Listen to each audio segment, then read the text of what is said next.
number on the street that nobody else sees as you. Just a piece of gravel under feet, but I know that you stood here too.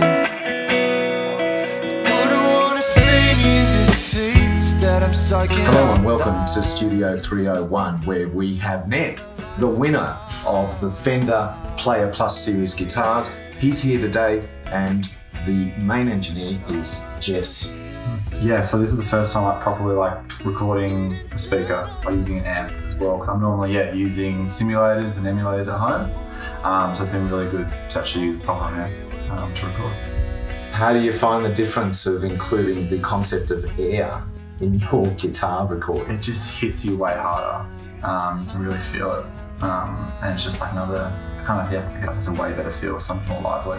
What's the general approach with the microphones you've chosen for today's session? I usually go with a 57 is the consistent approach with miking my guitars, and then adding a complement mic, whether that's a 121 or a 170. Sometimes 414s or 421s. But usually I'm switching between the 121 or the 170 depending on the genre and the style of music of the amp.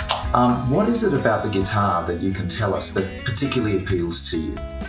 I was talking about this morning, the continued ability for variety, because you've got first position, which is really focused on the humbucker, and then to then switch it up and go to the other end of the spectrum, which is really quite present but also still warm at the same time. For building a track especially, if you can be flicking between those, just kind of endless possibilities. Just the setup in general, straight off the shelf, which is quite nice and loose, which just continues to add to more of the playability of it all. So Ned, in your previous virtual amp world, have you had any dealings with the actual Fender amps that you're using today? No, sadly. In person, yes, I've had friends that have had deluxes, I'm pretty sure. But this is just all a first for me, really. Okay.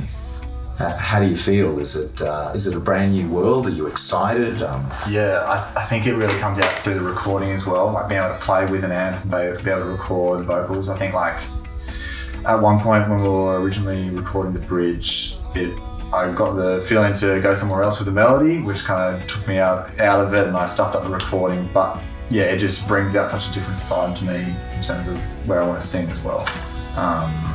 It's just inspiration for sure.